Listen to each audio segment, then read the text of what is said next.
I'll try. Good evening.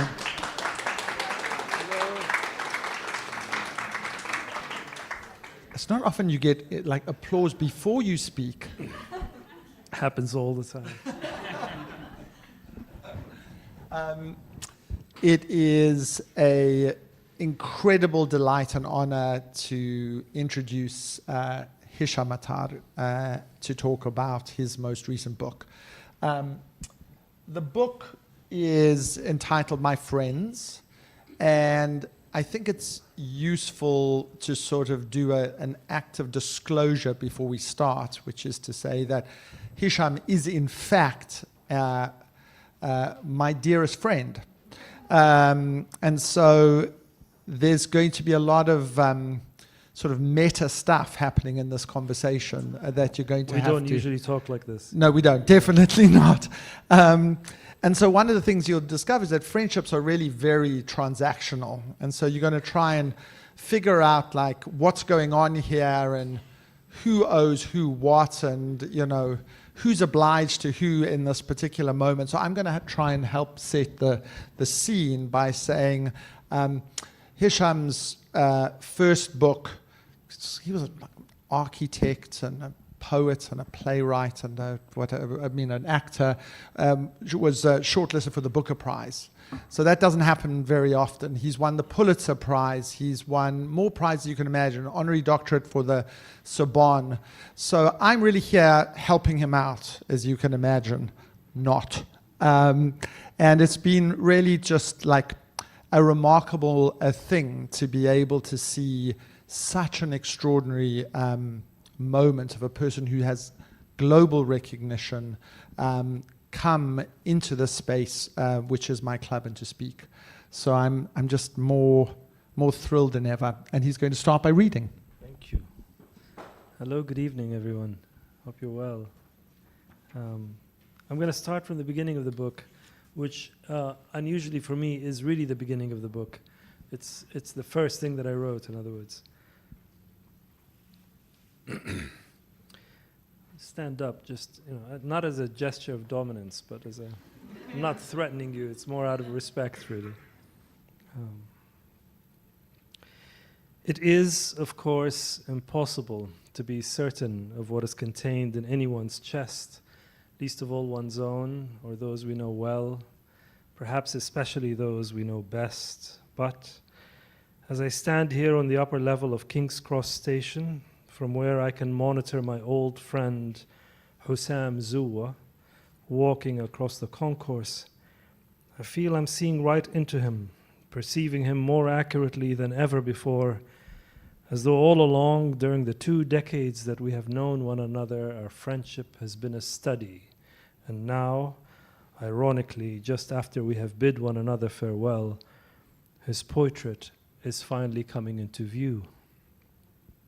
And perhaps this is the natural way of things, that when a friendship comes to an inexplicable end, or wanes, or simply dissolves into nothing, the change we experience at that moment seems inevitable, a destiny that was all along approaching, like someone walking towards us from a great distance, recognizable only when it is too late to turn away. No one has ever been a nearer neighbor to my heart.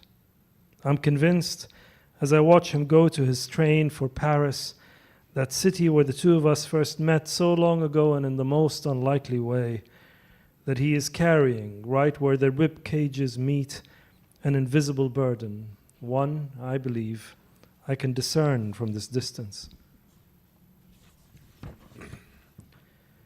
When he still lived here in London, hardly a week would pass without us taking a walk, either through the park or along the river.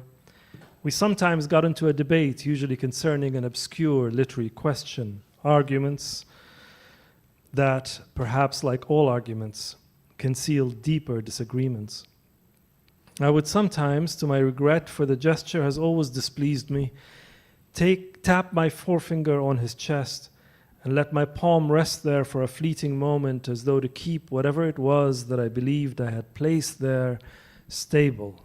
And I would, once again, take note of the distinct pattern of his ribs, the strange way his bones protruded, as if in constant expectation of an attack. He does not know that I am still here.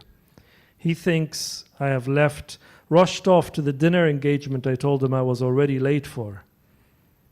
I'm not sure why I lied. Who are you eating with? He asked. No one you know, I replied. He looked at me then as if we had already parted ways and the present was the past, I standing at the shore and he on board the ship sailing into the future. That burden in the chest, I can see, has rolled his shoulders back a little, causing his hips to fall forward so as to compensate and stop him falling at the slightest push face first. And yet, he does look, from this distance, like a man possessed by action, moving forward, determined to enter his new life. These past years since 2011, since the Libyan revolution and all that had followed it, the countless failures and missed opportunities, the kidnappings and assassinations, the civil war, entire neighborhoods flattened, the rule of militias, changed Hisham. Evidence of this was in his posture, but also in his features, the soft tremble in the hands perceptible each time he brought a cigarette to his mouth, the doubt around the eyes, the cautious climate in them, and a face like a landscape liable to bad weather. Soon after the start of the revolution, he returned home and, perhaps naturally, a distance opened between us. On the rare occasion he visited London, we were easy in one another's company, but less full-hearted somehow. I'm sure he too noticed the shift. Sometimes he stayed with me, sleeping on the sofa in my studio flat, sharing the same room, where we could speak in the dark till one of us fell asleep. Most of the time, though, he got a room at a small hotel in Paddington. We would meet there in the neighborhood arranged around the train station, which fills the surrounding streets with a transitory air, made us both feel like visitors and accentuated the sense that our friendship had become a replica of what it had once been when he lived here and we shared the city the way honest laborers share tools. But now, when he spoke, he often looked away, giving the impression that he was thinking aloud or involved in a conversation with himself. And when I was telling him a story, I would notice myself leaning forward slightly and catch an almost querulous tone in my voice, as though I were trying to convince him of an unlikely proposition. No one is more capable of falsities, nor as requiring of them, than those who wish never to part ways.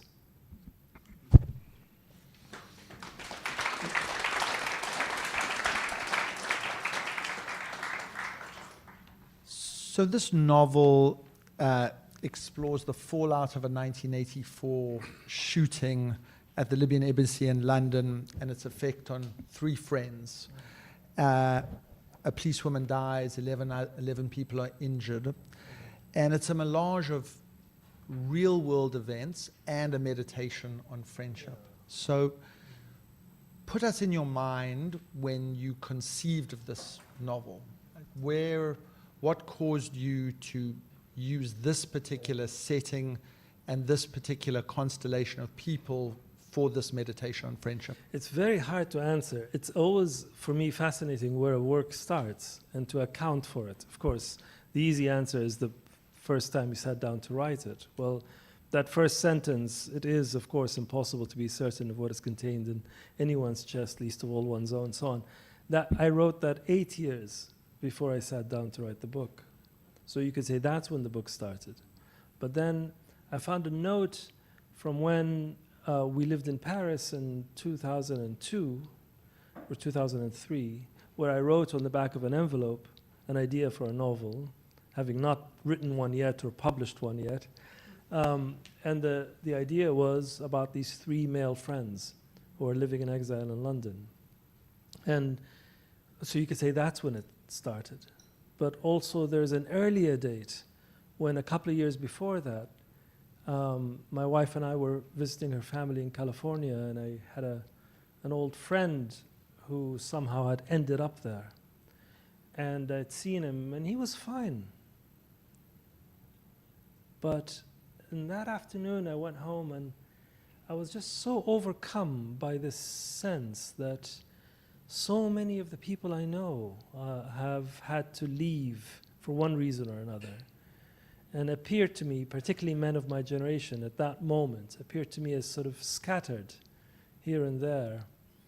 And that they were doing their best, but you lose a lot of your force when you leave home. You know, we all do, you know. So I was really, so that sensation, I was carrying it with me. So you could say that's when the book started. But then even earlier than that, when I was 13 years old, that was when we were sitting in Cairo with my family. We just had lunch. Somebody had switched on that evil instrument, the TV, and the news came on, and it was the most dramatic news. It was a shooting in front of the Libyan embassy in London, and it only lasted for a few seconds. But I remember seeing these young men balaclavaed because they were all here studying, and they had hoped to go home after this demonstration, this harmless demonstration in front of the Libyan embassy in London on 17th of April 1984. And they were wounded, and they were on the floor, and they were screaming. And one of them in particular really captured my attention because he was screaming and screaming and screaming, and then occasionally he would call for his mother. And I thought I'd misheard it. And then an adult in the room said, one of my uncles, I think he just called for his mother. And, you know, and I tried to forget about it. And then years later, when I came to London and studying and at university, I met people who were shot at that demonstration. So it's sort of in fits and starts. And of course, none of these moments are the whole book, because the book is about so many other things. So this book has this interesting device where you flip in and out. It's clearly a novel, but you appropriate or make reference to real-world events through the course of the novel. Yeah. The shooting being sort of a critical one. But Hisham, who's one of your key protagonists, who's a writer, has one of his stories, a political allegory encouraging defiance of the Libyan regime, read out over the BBC Arabic World Service. And then an event follows, which in fact happened in the real world, but you've invented a story around that. So firstly, we're going to only do this once more, and this is now. I'd like to indulge us and read out that announcement that's in the novel. Yeah, I'm glad you asked me to do that, because when the opening of the book that I read you, Khalid is the narrator, and he's bidding farewell to his friend Hisham, who's going to Paris. From Paris, he's going to immigrate to what Hisham refers to as the ever after, and Khalid calls the place from where people rarely ever return, California, United States. And so it does feel like a final parting, and he's so overcome by it that he decides not to take the bus back to his flat in Shepherd's Bush, but rather walk back. And the whole book is told on that walk. And part of what he's thinking about is he's trying to find the moment when Hisham entered his life, and he actually discovers that the moment Hisham entered his life was before they met, quite a few years before they met, when he heard the story by him that Hisham wrote when he was still at university. And Muhammad Mustafa Ramadan, who was a real person. He's was a BBC Arabic anchor and sort of the voice of our youth, right? And he was also from Benghazi, from Libya. and was assassinated in London by Gaddafi agents. And Muhammad Mustafa Ramadan, of course, never read this story because the story never existed. But I sort of have him do that in the news.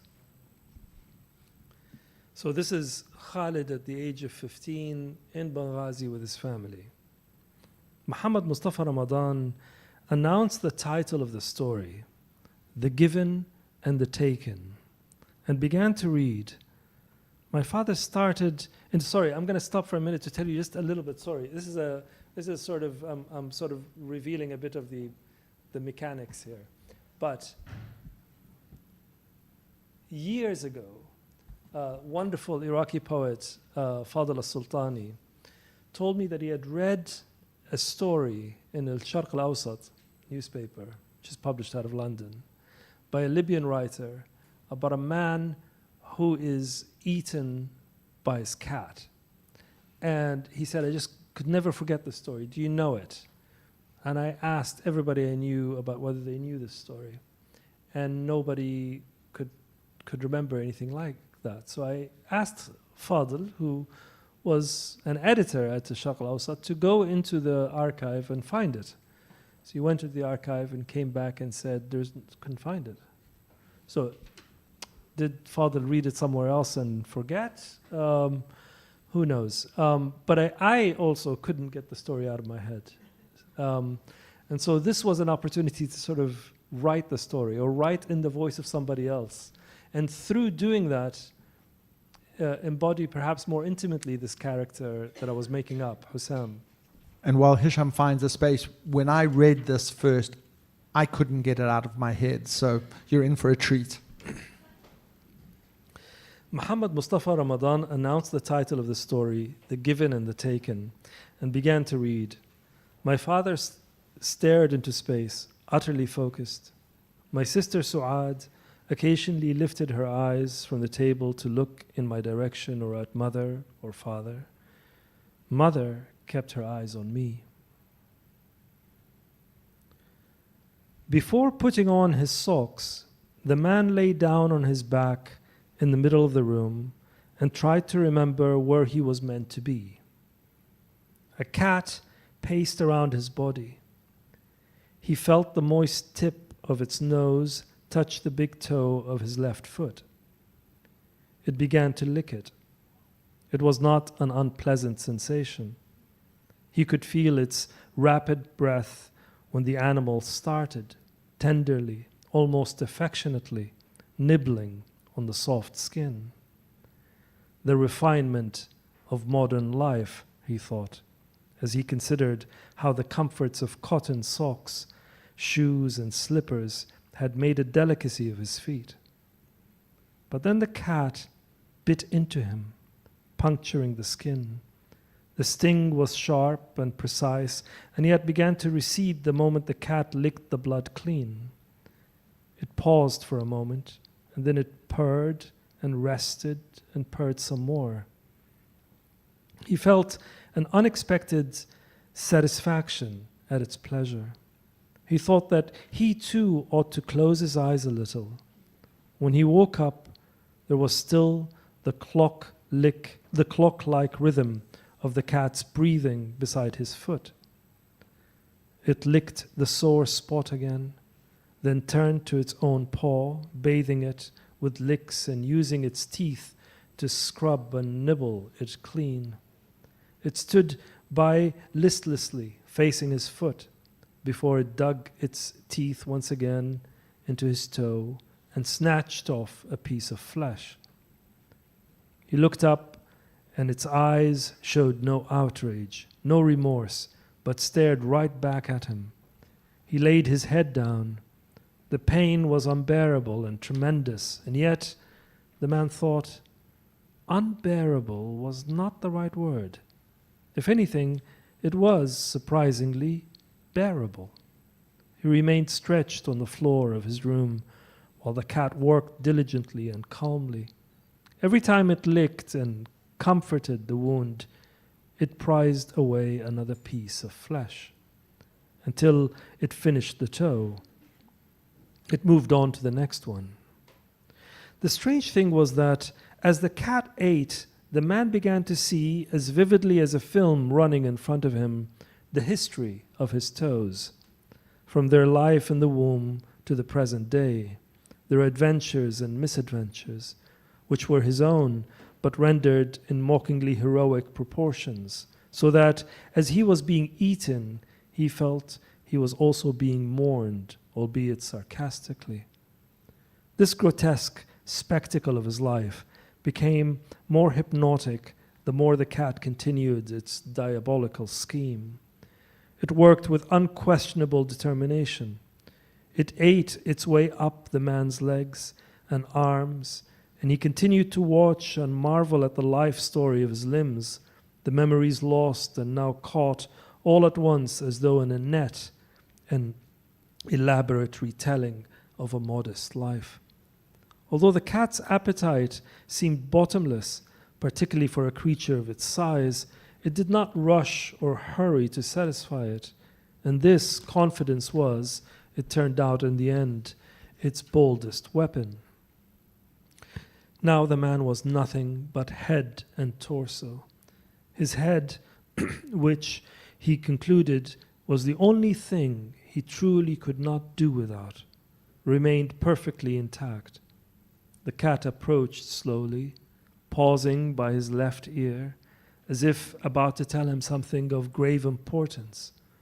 Instead, he heard his own voice. Up to this point in the story, Muhammad Mustafa Ramadan read soberly, in the dispassionate tone of a news reporter. But now a shallow quiver, like a feather trapped in a tunnel, entered his throat. He paused and repeated the last line. Instead, he heard his own voice. It did not work. He did not manage to rid himself of the emotion. He opened his mouth and said, "No." The word filled the room. It sounded astonishingly clear. He knew he was not speaking for himself alone. The cat lifted its head and departed, leaving the man to finally resume his life. The story was so brief that it could not have taken Muhammad Mustafa Ramadan much more than a minute to read. I was not sure what to make of it. I felt infected by it. For the days and weeks that followed, I tried to push it out of my mind, but it remained always there, in the depths, rising at the most unexpected moments. When I was waiting for the school bus in the dark, at that undecided hour when the day had begun, but dawn was still to break, or when it was my turn to mop the courtyard, excuse me, which lay in the middle of the house like an open secret, naked to the sky, but unexposed to any of the neighbors, so that you could take your clothes off and no one would ever know. I found myself thinking about Hussam Zuwa's depiction of a defeat that was also a victory.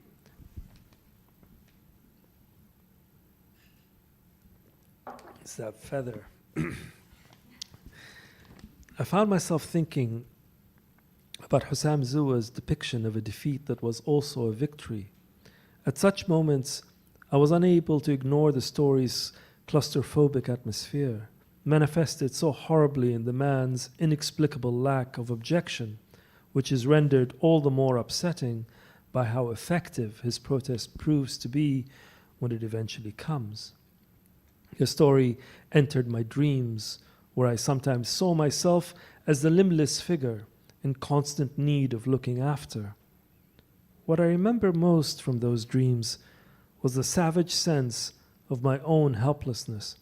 This, together with what happened to Muhammad Mustafa Ramadan shortly after he read the story, frightened me.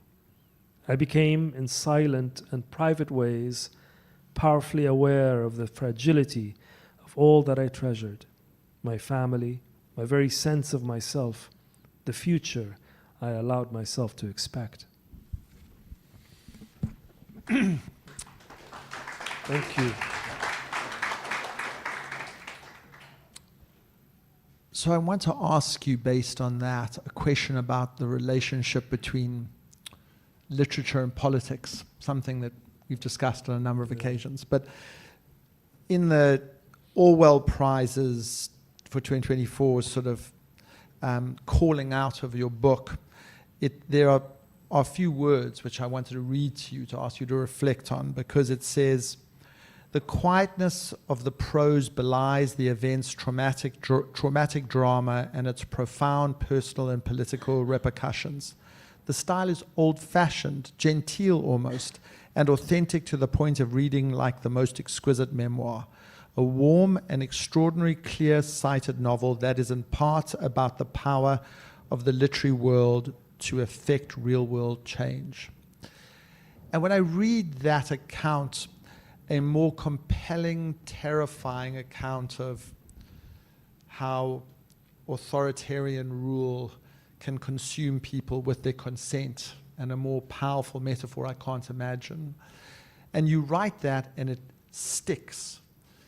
And yet your writing is never didactic. It's never on a political crusade, but it always sits in that liminal space between exposition and something deeply political. And it's a very fine and a hard line to ride. And the worst writing lapses into didacticism, and the other side of that is a sort of agnostic indifference to the world. And you seem to sit perfectly poised in the middle. How do you do that? It's something I think a lot about, and I mean, to state the obvious, I hope and I'm sure is obvious to everybody in the room, that it is particularly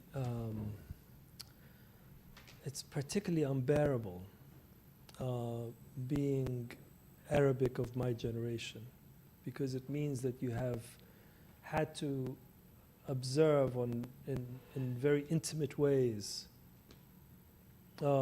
incredible layers of dispossession, oppression, violence, colonialism. I mean, there's so many things, and also everything that you knew as a child is no longer the case, right? I mean, literally, territories change, places are flattened, things are sliced. And the disruption and the private psychic effect of all of that is very difficult to explain to anyone who hasn't experienced it. It's very difficult to impart it.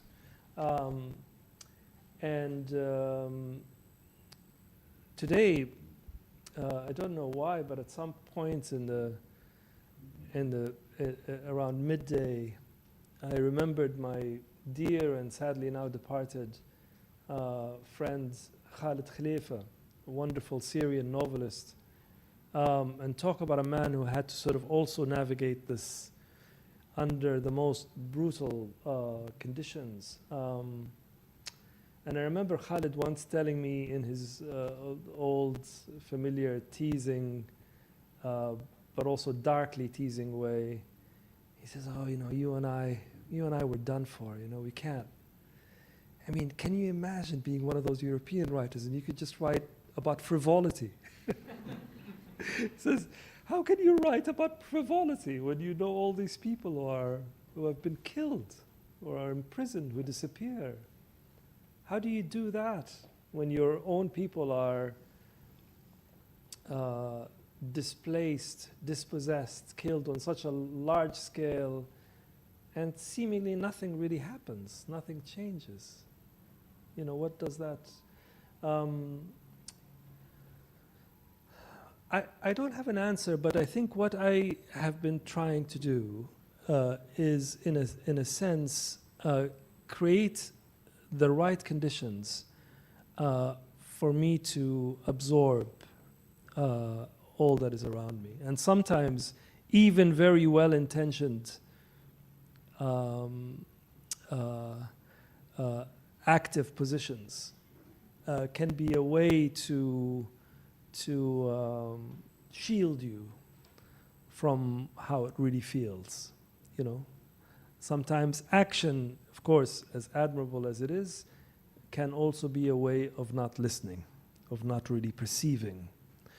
And as a writer, I am interested in perceiving not only the bad, everything. I want to be open and see what happens. And also, I've discovered that there is something that you only find out by making work. That that word author is slightly ironic.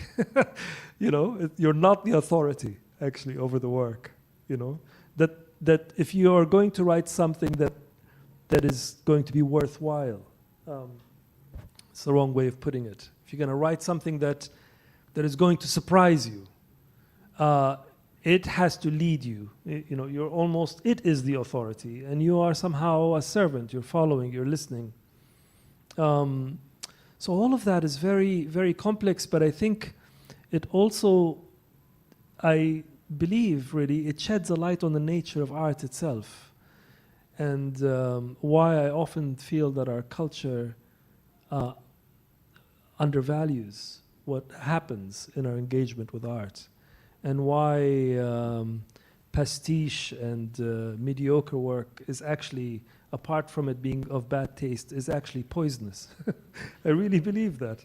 Because I think what is really exceptional about art is that in a transactional world where most our engagements, we think, okay, this is what I'm going to get out of it. I'm going to go do this, and I'm going to get this out of it. You know, art is one of those very few, maybe you can argue the last remaining place, apart from nature, God, and love, probably, where there is that doesn't happen. You know, where you go in, you engage with the work, and who knows what's going to happen. It could be, the outcome is not clear, and that sort of promiscuity and freedom and generosity in all the meanings of that word, you know, and being giving, but also being generative, you know, it really belongs to art. That's why I love, there's a sentence, sorry, it's a long answer, I know, but one last thing I would say is that there's a sentence, for me, is one of the most phenomenal, important sentences in the history of literature, I would say, is the question that Shahrazad asks to Shahrayar in the Arabian Nights, right at the beginning of the book, when she says, "Do I have your permission to tell a story?" It's a very strange question, because we all know that it's impossible to answer that, because I don't know what that story is going to do to me, right? How can you give me permission about something that you don't know what's, you know? And as we find out in that book, that has such a huge consequence, because she bends time, she stretches time, she buys time, but she's also engaged in a process of conversion. So let's go down a little bit of the art conversation a little further, because art features in so many of your works. The Month in Siena is, you know, art is the sort of central protagonist in that book. And by the way, anybody who is interested in Hisham's description of the allegory of good and bad governance, which is in Siena, is a political science essay by way of a description of a piece of art without you knowing it. So I commend that to you. In this book, Khaled goes to the National Gallery and looks at a piece of work by Hans Memling in a way that you do, which is to go to a museum and look at a piece of work for an hour and then leave. That's too short. No, Much longer. An hour is too long. No. 10 minutes. But I'm interested in that reflection of what he gets out of it and you get out of it by looking in this very deep and studied way at one piece of work, and why you put that in the book, but also the broader question of going to a place and looking at one painting. Well, in that book, in that scene in the book, Husam's girlfriend wants to talk to Khalid about something very important that has occurred in her time with Husam. And she asks him to meet her at the National Gallery in order to look at this painting that she can't make sense of. What is this boy doing in the painting? What is he thinking about? And, but for me personally, it really started in when I was 19 years old. It started as a kind of way to manage a problem. And the problem was that I am very interested in art, but I don't know what to do when I go to a museum, and I get very nervous. And there's just, I mean, where do you start? So many things, and a lot of people. The air isn't very good, and you know. So I thought, well, how do I manage this? And I thought I'll choose one painting every week, and I'll go there in my lunch hour. Thankfully, I lived close to it. And I would go in my lunch hour and eat my sandwich in front of a painting, 20 minutes maximum. And I would do that for 1 week, and then the next week switch to another painting. And of course, in hindsight, I can see there was the coincidence wasn't a pure coincidence, because it was also, that was the time when I lost my father. And I lost my father in a very ambiguous way. He disappeared, and he was kidnapped and disappeared. And now retrospectively, it makes sense perhaps, because in a moment of great inarticulacy, of disappearance, you go to the most articulate, arguably the most articulate things, the most appearing things, right? These paintings. But it has since become a lifelong habit. I don't go every day, you'd be glad to know, but I go once a week, maybe twice a week, it depends. And I'm looking at one painting, and I'm looking at other things too, but it's usually one painting, and it takes, you know, it could take anything from 6 months to 2 or 3 years, depends on the painting. But the reason, I mean, the thing is, I don't know why I do it, apart from the fact that obviously I haven't figured out how to look at a painting. But it is an open question. How do you look at a painting? But also there's this conversation with it, you know, and it's part of what I meant about this incredible power of intentionality around us, you know, and that it complicates that. Art complicates that, and it's just, I mean, it's just also delightful. Of course. Yeah. I want to go to, you've alluded to it, but it's something you grapple with in a lot of your work, and this work is central to it, and an important part is this question of exile. And for those who hadn't read the book, well, there's a moment in which the people who have been shot, and the protagonists who have been shot in this in front of the Libyan embassy, it dawns on them that they can't go back, because they're being observed, they've been hidden, they can't even communicate back home. And it seems to me this is one of the most powerful ways you can convey exile, because it happens to them and they then are in exile, they're consigned to exile. And one of the things about exile is you never really know when exile stops and starts. It's a sort of very transitory moment. And I think you capture that sense of its impact on your soul and your psyche in such a rich way in this book. But I wonder if you'd like to talk a little bit more about exile. Yeah, no, this is one of, I mean, that's why I pointed to that moment when I became so powerfully aware of friends, people I know who have been scattered, because you're so right in that you don't know when it starts. You also don't know when it will end. You are eternally hopeful, you know. So you are involved in a dramatic project of translation, you know. You have to literally translate yourself into another language, translate the place back to you. But also you have to translate all the stuff that isn't language, the mannerisms, your own private ambitions, you know.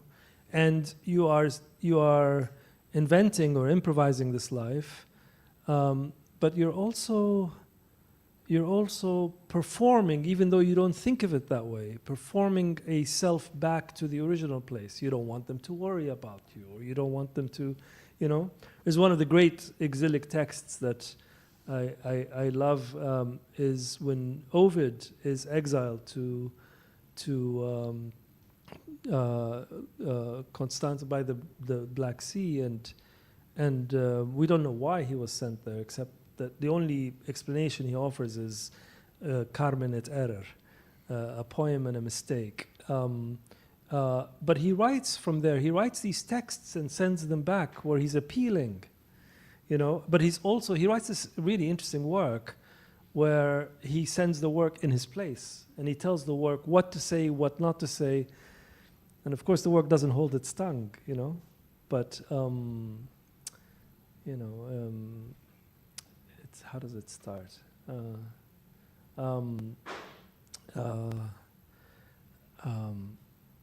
Little book, no, I don't begrudge it you. You're off to the city without me.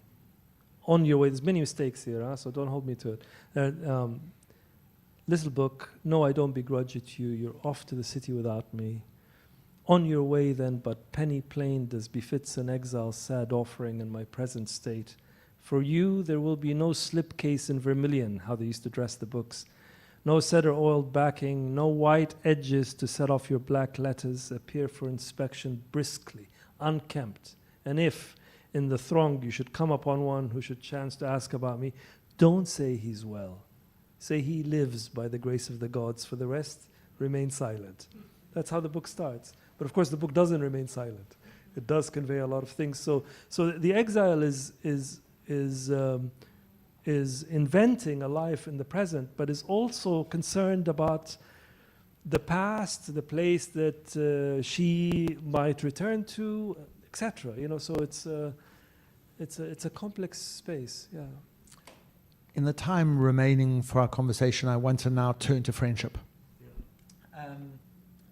So this book is about friendship. It's about a category of friendship. It's not exclusively about male friendship, but it's male friendship is a central part of the book's exploration. And male friendship is a very complex thing because it can be, you know, the hangover, you know, going to LA and, you know, having a boozer. Really? Is that I mean, we should try it one day, but tell us more about it that. can be testosterone-soaked militarism or codes of honor and silence, or it can be, you know, slow, soft-simmering homoeroticism. But what this book does, I think, is a really...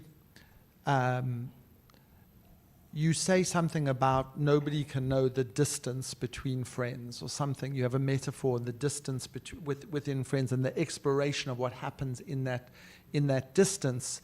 And I'd love you to sort of just unpack what you sought to do, though, because it was beautiful and subtle and uneluctable and hard to capture, but it ran through the book in a way that you kept peeling back layers and layers. There's a moment, because when Khalid is wounded in front of the embassy, he's wounded with his very intimate friend Mustafa. So that's the trio, Khalid, Mustafa, and Hisham. And they're temperamentally very different. I mean, one of the things that I was interested in the book is human temperament and how our temperaments lead us to things that aren't necessarily, we didn't get there only because of what we believed, but there was something to do with our tastes or what I'm calling our temperaments. And their temperaments are different, but they're so close. And Khalid really feels, because of what they've been through together, notwithstanding their differences, that he really, there's no one else that he understands better, and there's no one else that he could be understood by better, you know?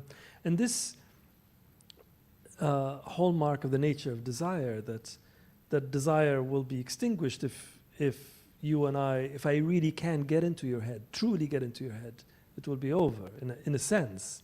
But that's the desire for further and further intimacy. So that fascinated me about their friendship. But I see friendship as on that level, you know.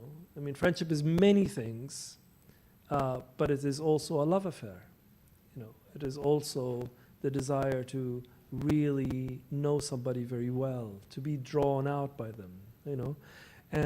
But unlike the other relationships, unlike blood ties, which are very powerful, and they come with their own codes of loyalty and kinship and so on, that you probably will end up loving people that you might not like, for example, and so on. And with amorous relationships also, even if you are in a very open, experimental relationship, there is still ideas around fidelity and so on. Friendship isn't bound by these things. It's bound by other codes, but not those. And in fact, the best way to ruin a friendship is to say, this is the kind of friends we're going to be, right? In other words, friendship itself is promiscuous. It's a work in progress. It's and it's also very, very difficult to manage. You cannot predict when a friendship gets very deep or suddenly for some mysterious reason wanes, or, you know, it's very, and so I've always just, I mean, anecdotally, I've always been nourished by it. You know, I have very few but incredibly deep male friends, and female friends. And it has been central to me. And I didn't think I was writing a book in praise of friendship, you know, but I think maybe it is in some way, or can be looked at that way. Yeah. And tell us about... But I haven't come out, you know, on the other side as this is the great thing about novels, is that you write about a subject, you come out even more bewildered by it than you entered. You know, it's not like I'm an expert on friendship or, yeah. So I'm just to make that clear. I was asked when I came in here to answer a question for your lovely media people. Yeah. Get your thoughts on friendship. I said, can we change just one word in that question? Art. Thoughts on art. I'll do that. But can I press you on one aspect of it, which is this is not an exercise in sort of advice columning, for sure not.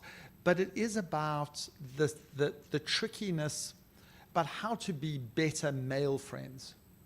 Because in a way, I think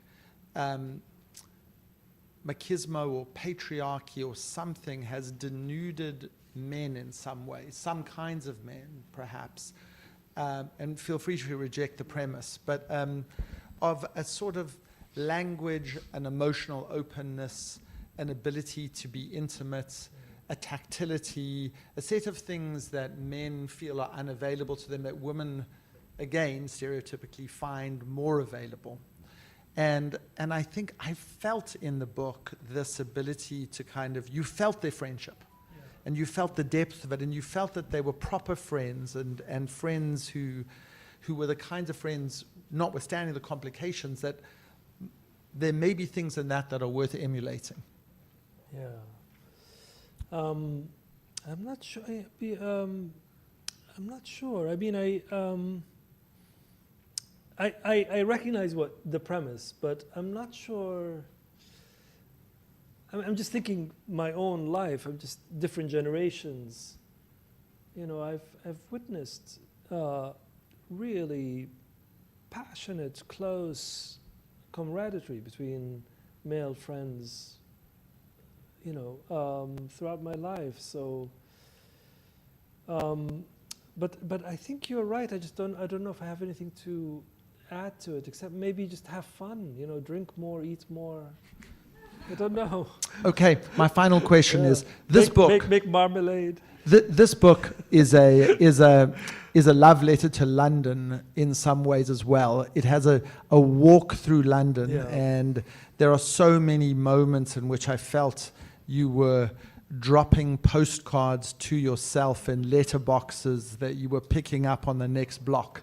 In ways that were descriptions of the city and the feeling and the scent and the neighborhoods. And it's clearly, you clearly are by and from and through London, even if there's a part of you being in exile. So tell us about London's role in this book. It's my city, you know, it's the place that I've lived the overwhelming majority of my life, and I lived away from my family. So I had to I had to make it my own, and I had to find my shelter and my nourishment in it, the places to hide, the places to find expression and companionship, and it hasn't always been easy. It's London. We can speak about London all night, but one of the things that I find always fascinating is both the thing that one of the things that I love about it is also the thing that I don't love about it, which is that it's tolerant, you know, and you know who wants to be tolerated? You know, you don't want to be tolerated. You want to be, I don't know, you want to be something, you want to be danced with, you want to be loved or folded in somehow. But also, if I'm to be honest, I like that anonymity about London, because I'm also not sure I want to function under an obligation of belonging. So it's a city that strangely, even though it at times frustrates me, fits me very well, you know.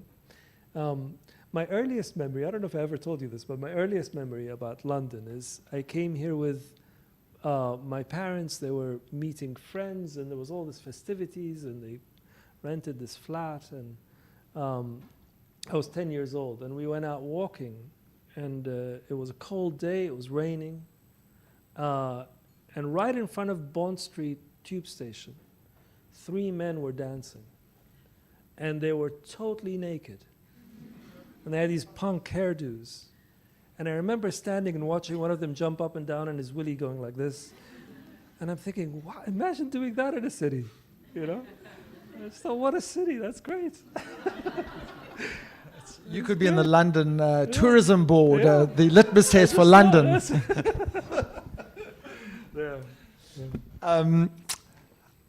We're going to say a few words just before we end, but I'm going to turn it over to you and give you a chance to ask Hisham a few questions. Please ask questions rather than present us with essays that require reflection. And here we go. Thank you, Hisham. Hello. I wanted to ask you. Here comes a mic, just because there's an army of people online. So You talked a little bit about how coming from the Arab region, the feeling of what we've all lived through for so many years. I wondered a little bit if you could speak to how it feels to write that in English rather than Arabic. Because reading it, I was sometimes I loved the book, but I was sometimes trying to read back into especially the conversations between friends. How much of a difference of dynamic was there? Libyan dialect is so rich. I mean, to state the obvious, I don't know, because I would have to have written it in both languages to know, but you know, my relationship as a writer, my tool is the English language. But that's not to say that I am not aware of the distances that I sometimes have towards it. You know, I mean, something very simple, like my last name in Arabic is made up of 3 letters. In English, it's made up of 5 letters. In Arabic, it's made up of mim, which is very easily translated to m, ta, which you cannot translate because there isn't a letter ta in English, so it becomes t. Okay, it's not too bad. And then reh, which is r, again, easy. So my last name is Matar in English. It's not Matar. My last name is Matar, right? So something as small as that, you know, you're constantly encountering these distances all the time. But I think what it does, one of the things that it does, is that it pulls you deeper, I think, into the nature of language itself, that language itself is involved in translation, that the origin is not in language, that the way that I feel about things is never in language, like all of us. And then we have to find words to, I mean, that's partly why I think it's a great art, literature, because it's bound to fail all the time, but it's such a magnificent failure. You know, it's always trying to reach for the words to describe the things that aren't in words, you know. So bizarrely, when you're writing prose, one of the things that you're really doing is writing silence. You're writing the atmosphere around those words so as to communicate the thing that doesn't exist in words. Yeah.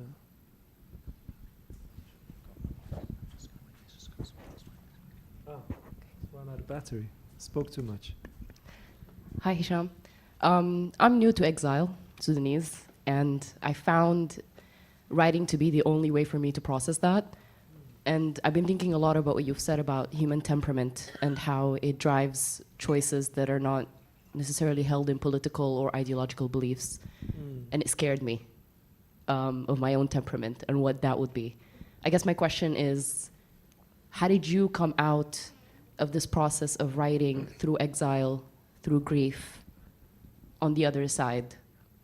And if you have any assurances, but also pointers for someone I who's don't know if I've come in or out of anything, but and to state the obvious, everything I will say is my own experience. But one of the things that I'm really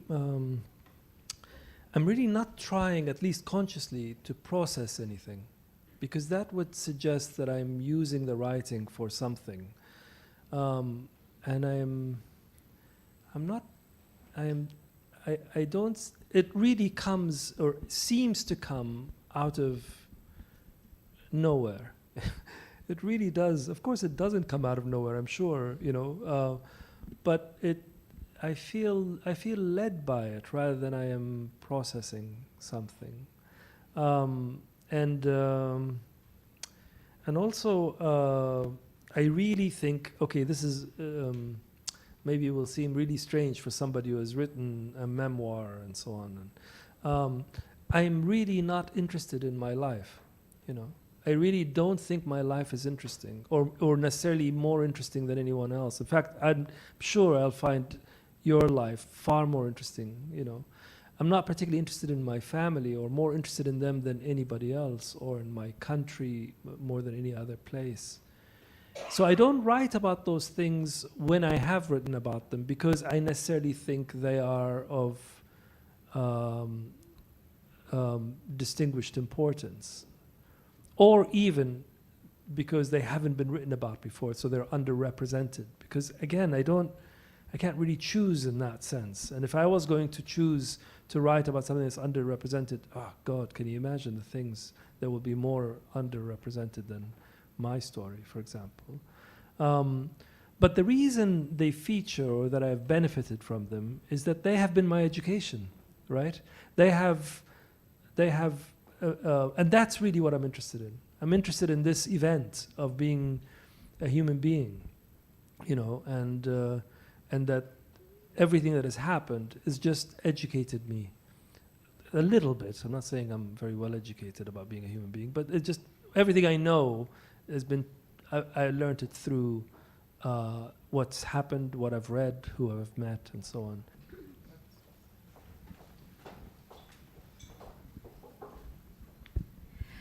Hi, first of all, I want to thank you so much for writing this amazing book. I'm an Iranian journalist and writer, and in last 17 years that I'm in kind of exile, I wrote about many painful and difficult subjects, but I never could write anything about exile. And because it was like opening a wound that no one can see it, and even I myself ignore it. But your book, my friends, was like healing for me. It was it's kind of like a therapy session, a group therapy session between me, Khaled, Hisham, Mustafa, and even you as a writer whom I knew already from Return. I bought Return when it's first published in 2017, I think, but I couldn't finish it. It was so difficult. I couldn't walk with you to return to home. It was so painful, and also it was beyond my imagination. As an Iranian trapped under dictatorship, I couldn't, and I put it away. But after Assad falls, I bought it again in English version, and I started with some hope maybe we could return some days. But my question is, as a person who was so many years in exile, how difficult or easy was for you to writing about exile? Thank you so much. I don't know. I mean, I'm not actually. I'm not even sure about making the case that exile is necessarily harder than not being in exile. I think it's got a particular features, but I think I don't know. I think you need a lot of courage to live a life. I mean, the most ordinary life demands a lot of heroism. You know, people wake up in the middle of the night, and we all do, right? Wonder, where are we? Whether we could cope. And this slow education that life teaches you, that you're going to grow old. People tell you you're going to grow old and you're going to die, but you don't believe it. You don't believe it until you reach a certain age, and then suddenly you start not believing it, but you have a sense of what that might be, And it's a very powerful, slow education that nobody tells you about. The only way you're going to learn it is by living a life. So this companionship, we learn things together, but I think a lot of those things we learn them in solitude in some way. There, in a very hopeful place, I'm giving you a very hopeless answer, but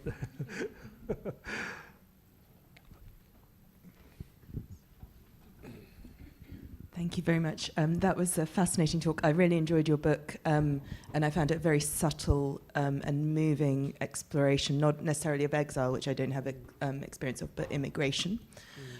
My question is something that's been bugging me as I've been reading the book, is that the central character repeatedly and kind of persistently lies to himself, to his partner, occasionally to his friends. And my question is, what were you trying to convey? What was he trying to convey through that? I found it a little bit mysterious. Thank you. Thank you.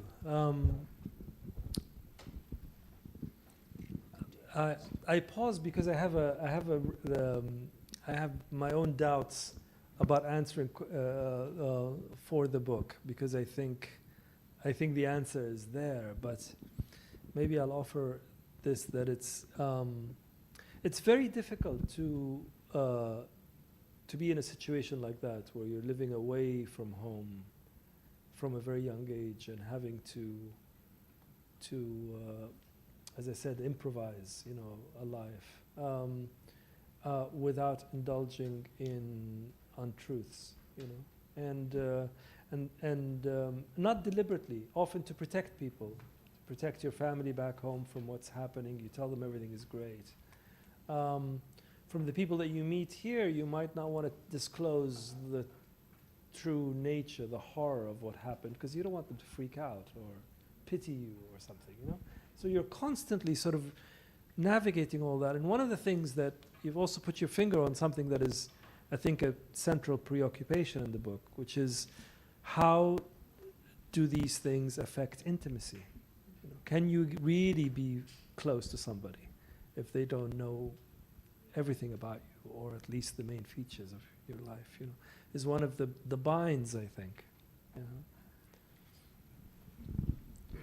Hi, I wanted to ask you about challenges that you might have faced while writing the book, in the process of overcoming it. Really? You really want to know?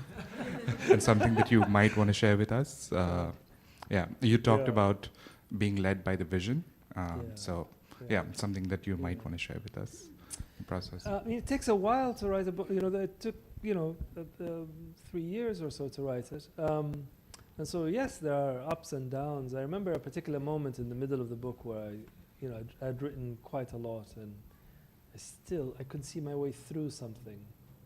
And but these things happen. But part of this kind of thing that I'm talking about not seeing yourself as that it's about you, or it's is also very important in those moments. Because I used to have a transactional relationship to my writing when I first started out. Have a good day's writing, I'm in a great mood. I go out and have fun. And a terrible day's writing, I'm miserable. And I thought, how silly that is. It's as if it's about you, or it's there for you, or.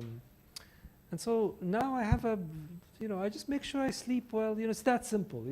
Sleep well, wake up at a good hour. Do a good day's work. If you write well, kiss your hand front and back and give thanks. If you don't write well, say, well, tomorrow's going to be better. Is that simple, really?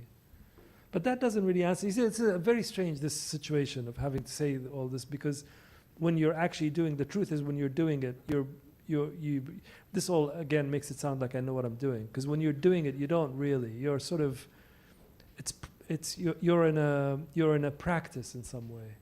And you're just thinking, what is the next sentence? That's what you're thinking. What is the next sentence? And is that sentence true or false? And if it's true, what would be the one after it? It's like that, really. Your final question.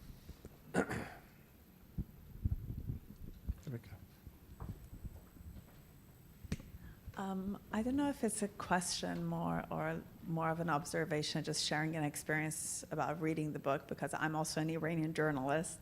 I've been living in exile for 15 years. I haven't been back.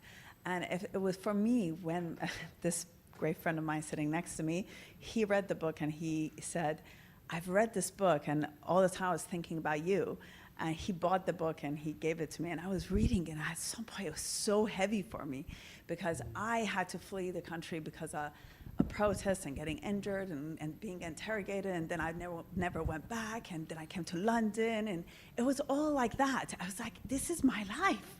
Mm-hmm. And then I was thinking to myself, how authoritarian regimes have this model of ruling your life, and how similar our lives are.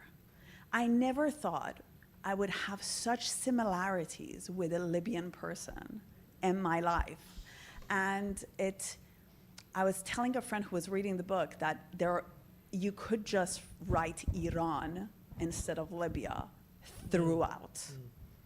And I don't know if you were aware of what you were writing and how it could touch so many people beyond the Arab world. Well, that's a great compliment. Thank you. Thanks. I'm going to jump a question onto that by way of ending, which is one of the things that cat story did, and what you've all alluded to, is that there's, speaking as a South African who was very involved in the anti-apartheid movement, what Hisham describes and what you describe is authoritarianism. What apartheid was brutal, open racism, but it didn't have the sneaky, insidious self-participation of authoritarianism, because in some ways authoritarianism, and you capture it in your work, requires the active consent and collusion continuously of people, and then the moments of defiance. And the lying. The lying is also part of it. So this book, you know, when you're in exile and you're having to engage with authoritarians, when you're in the context and you're having to judge the moment that you step over and resist or the moment that you collude, is the cat. It's the cat. And I think that's such a wonderfully powerful, rich, interesting device to describe that condition. And you've witnessed it from a close and from afar, and have described it in such subtle ways that I think it resonates with so many people in the room, which I think is so, and the world, for which we're grateful. Thank you. So Hisham is going to sign books, which is a really wonderful thing. The paperback is out. It's not available in our local bookstore, which means it tells you it's selling so well. And I also wanted to say that the Conduit has a book club. And this book is the book in our book club, which is really wonderful and touching. And you told me that today, so I didn't even engineer it. It's just so wonderful. And anybody who wants to join the book club, would you please raise your hand? And just so I know. Yeah. We launched the Conduit Book Club this past year, and we meet once a month. You can go to the app. Today we put a group that is the Conduit Book Club, so you can join us and come, and it's very friendly and conversational. And this book is our next read, so please buy a copy. And if you have any question, I'm here, and also Mima is here, so you can ask us. Thank you very much, and thank you. It was Thank you. brilliant. Thank you. So, Hisham Matar, thank you so much.